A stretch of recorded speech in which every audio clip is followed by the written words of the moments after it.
السلام علیکم، ست شری اکال۔ میں ہرمیت سنگھ ہوں اور آپ دیکھ رہے ہیں آپ کا اپنا یوٹیوب چینل۔ ناظرین، آج جمعرات کی صبح آپ سب کو صبح خیر۔ گزشتہ 24 گھنٹوں کے دوران کیا ہوا ہے، سب سے پہلے نظر دوڑاتے ہیں ہیڈ لائنز پر۔ لبنان سے شمالی اسرائیل پر راکٹوں کی برسات جاری، بالائی گلیلی میں عمارت تباہ۔ ایران نے موساد کے 10 ایجنٹس کو قتل کرنے کا دعویٰ کیا ہے، پاسداران انقلاب نے تصدیق کر دی۔ اسرائیلی یرغمالیوں کی ویڈیو جاری، سیز فائر کا مطالبہ کر دیا۔ روس نے اسرائیل کو بڑی دھمکی دے دی، کوئی غلطی قابل قبول نہیں ہوگی۔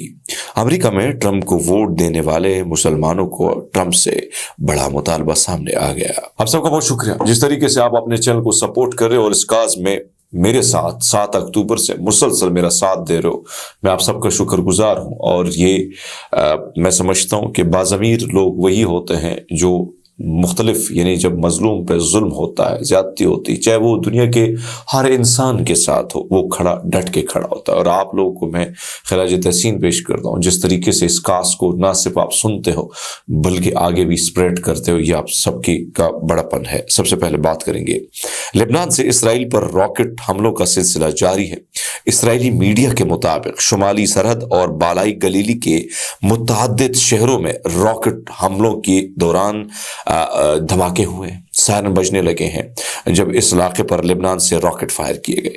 اسی طرح اسرائیلی میڈیا نے رپورٹ کیا کہ لبنان سے تقریباً 20 راکٹ لوئر گلیلی کی جانب داغے گئے ہیں۔ زیادہ تر راکٹوں کو روک لیا گیا، لیکن کئی راکٹ اسرائیل کے اندر جا کر لگے ہیں۔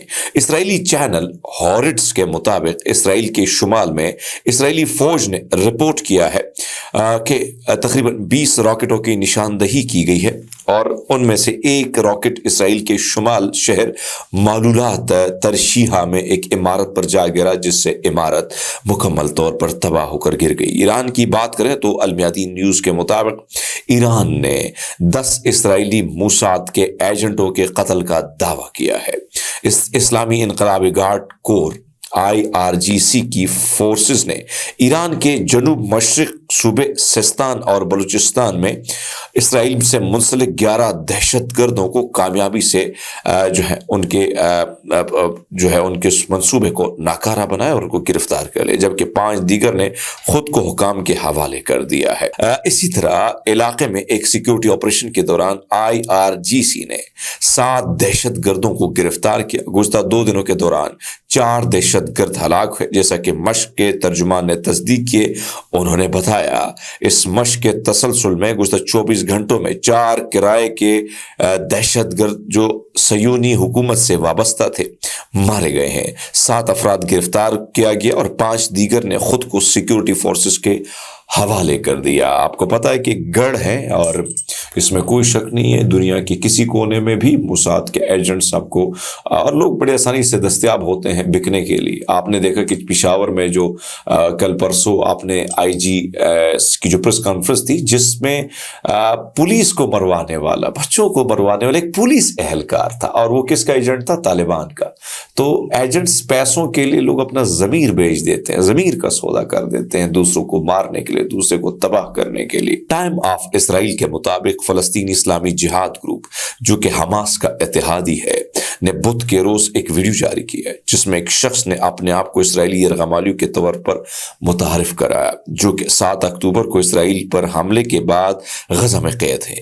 اس شخص نے اپنا نام ساشا ٹروپانوف بتایا اور ویڈیو میں اسرائیلی عوام سے حکومت پر یرغمالیوں کی رہائی کو یقینی بنانے کے لیے دباؤ ڈالنے کی اپیل کی ہے۔ اس میں بے پناہ قیدی ایسے ہیں جن کی حالت جو ہے، ظاہری بات ہے جب آپ قید و بند کی صحبتیں گزار رہے ہوں، اور جب آپ ایک طرف دھماکے اور آپ کو پتا ہو کہ کسی بھی وقت میں بھی میری بھی جان جا سکتی ہے، کیونکہ جن لوگوں کے قبضے میں آپ ہو تو مسائل تو ہوتے ہیں۔ ایسے میں اگر آپ دیکھیں تو یرغمالیوں کی جو فیملی ہے وہ بارہا مطالبہ کر رہی ہے، بارہا اوپنلی یہ کہہ رہے کہ بھائی صاحب ہمارے لوگوں کا کیا ہوا ہے. نیتن یاہو اس ساری چیز کو سیریس نہیں لیتے ہیں, اور سیریس نہ لینے کی وجوہات جو ہیں اس کو پتہ ہے کہ اگر یہ معاملہ ہوتا ہے تو پھر نیتن یاہو کا کوئی مستقبل نہیں ہوگا. تو اس ساری سچویشن میں چیزیں جو ہیں آہستہ آہستہ خطرناک حد تک گزری ہیں. اب آپ کو بتاتے چلیں کہ العربیہ نیوز کے مطابق وزارت صحت نے کہا ہے کہ اسرائیل اور فلسطینی عسکریت پسندوں کے درمیان 13 ماہ سے زیادہ کی جنگ میں کم سے کم 43,712 افراد شہید ہو چکے ہیں. وزارت کے مطابق گزشتہ 24 گھنٹوں میں ہونے والی شہادتوں کی تعداد 47 ہے. جنگ شروع ہونے کے بعد غزہ کے پٹی میں 1,03,258 افراد جو ہیں وہ زخمی ہوئے ہیں. امریکہ کی مسلم اکثریت والے شہر ڈیٹریون میں مشیگن میں ڈونلڈ ٹرمپ کو ووٹ دینے والے عرب اور امریکیوں یعنی عرب ممالک امریکیوں نے منتخب صدر سے فلسطین اور لبنان میں فوری جنگ بندی کا مطالبہ کرنے کی درخواست کی ہے.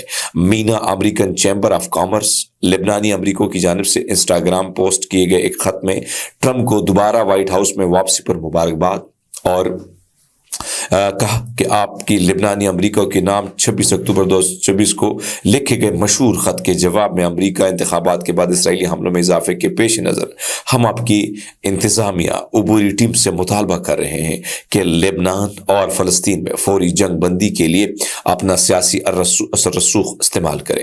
روس نے اسرائیل کو کہا کہ وہ لبنان کی حزب اللہ کے خلاف جنگ کے دوران شام میں ماسکو کے ایک اڈے کے قریب فضائی حملے کرنے سے خبردار کیا ہے. لاسکیا اور خاص طور پر اس کا ایئرپورٹ ہیمیم کے قصبے کے قریب جہاں ایک روسی فضائی اڈا موجود ہے. روسی صدر ولادیمیر پیوتن کے مشرق وسطی کے خصوصی نمائندے الیگزینڈر لیبریتف نے RIA نووستی نیوز ایجنسی کو بتایا اسرائیل نے حقیقت میں حمیم کے بالکل قریب ایک فضائی حملہ کیا. انہوں نے مزید کہا کہ ہمارے فوجی حکام یقیناً اسرائیلی حکام کو آگاہ کر دیا ہے کہ اس قسم کے اقدامات جو وہاں موجود روسی فوجیوں کی زندگی کو خطرے میں ڈال سکتے ہیں ناقابل قبول ہیں. اسرائیل نے شام پر حملہ شدید بمباری بھی کیا لیکن شاذ و نادر ہی لاذقیہ کو نشانہ بنا کے دمشق کے مشرق میں واقع ہے. اب اس سارے صورتحال میں آپ کو پتہ ہے کہ رشیا ایک طرف تو یوکرین نیٹو سب کو اس وقت بڑے بری طرح نکیل ڈال چکا ہے اور اس سارے سچویشن میں ان کو 1 انچ تک نیٹو افواج آگے کی طرف نہیں بڑھی ہے. تو اس سارے صورتحال میں یہ بڑا نقصان دہ چیز ثابت ہو سکتی ہے کہ اگر اس وقت آپ اسرائیل اگر حملے کرتا ہے تو آگے جا کے پھر کیا ہو سکتا ہے. آپ اندازہ لگا سکتے ہیں کہ پھر معاملہ اگر روس کی جانب سے بڑھ سکتا ہے. ویسے بھی اگر ہم دیکھیں تو اس میں کوئی شک نہیں کہ ایران کو سپورٹ کرنا یا حماس کو سپورٹ کرنا یا اس سارے اتحاد میں روس کا بھی بڑا امپورٹنٹ رول ہے. تو ایسے میں یہ بہت بڑی دھمکی ہے روس کی جانب سے, خبردار کیا ہے کہ بھائی صاحب اس کا پھر خمیازہ آپ کو بھگتنا پڑے گا. آپ سب کو بہت شکریہ.